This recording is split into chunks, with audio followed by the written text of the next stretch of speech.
Assalamualaikum warahmatullahi wabarakatuh. Halo sahabat, jumpa lagi dengan saya Dr. Romi. Masih dalam info sehat bersama Dr. Romi. Pada kesempatan ini kita akan bahas tentang masker dan hubungannya serta dengan COVID-19. Di masa pandemi COVID-19 ini kita melihat suatu fenomena di mana ketika banyak orang berkumpul di suatu lokasi dan di situ terdengar suara batu atau bersin, maka otomatis semua orang akan menoleh ke arah sumber batu atau bersin tersebut.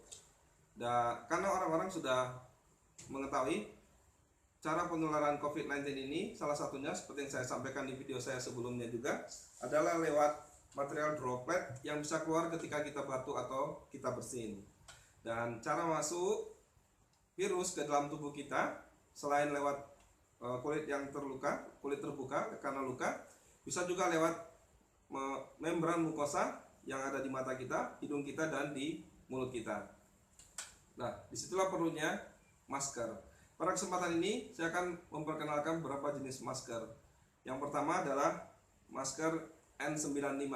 Bentuknya seperti ini. Bisa kita lihat, ini kerapatannya sangat rapat, dan memang secara medis, masker ini yang disarankan untuk pencegahan penularan virus corona atau penyebab penyakit COVID-19. Cuma masker ini ada kelemahannya, yaitu karena terlalu rapat sehingga tidak nyaman dipakai sepanjang hari, sehingga kedisiplinan dalam memakai masker ini menjadi kurang. Kemudian harganya yang mahal, apalagi pada saat seperti ini, harganya lebih mahal lagi. Kalau dilihat maskernya begitu tebal, jadi memang baik dalam menyaring virus atau kuman.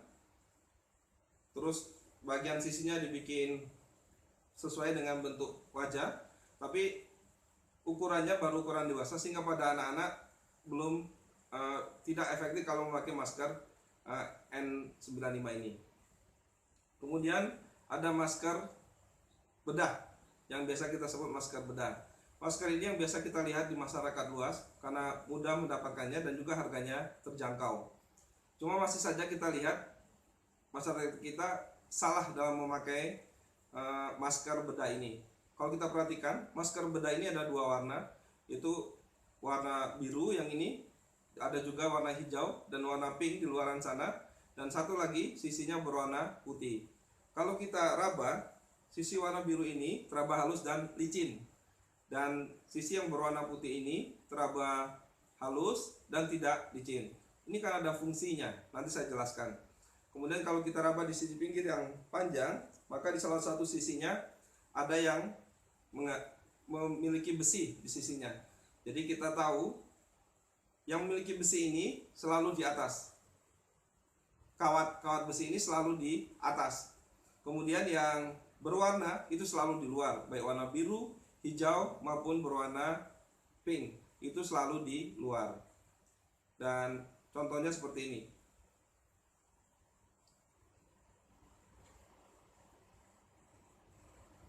Yang bagian besi kita tekan, kemudian bagian bawah kita tarik sampai ke menutupi dagu. Kemudian fungsi dari dua sisi ini adalah bagian yang berwarna baik hijau, biru maupun pink itu dia menolak air.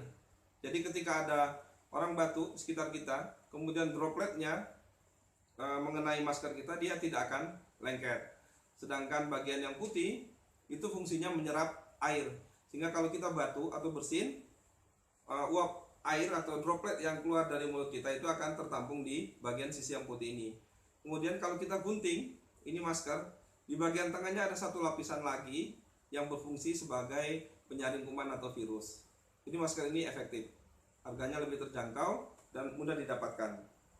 Kemudian satu lagi, masker kain.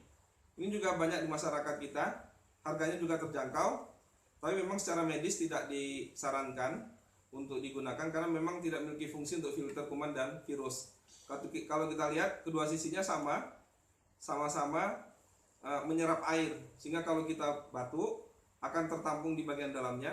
Tapi ketika ada orang lain batuk di sekitar kita, dropletnya juga akan menempel di masker ini. Tapi keuntungannya masker ini bisa dicuci, sehingga kita bisa memakai dalam jangka waktu pendek dan segera dicuci.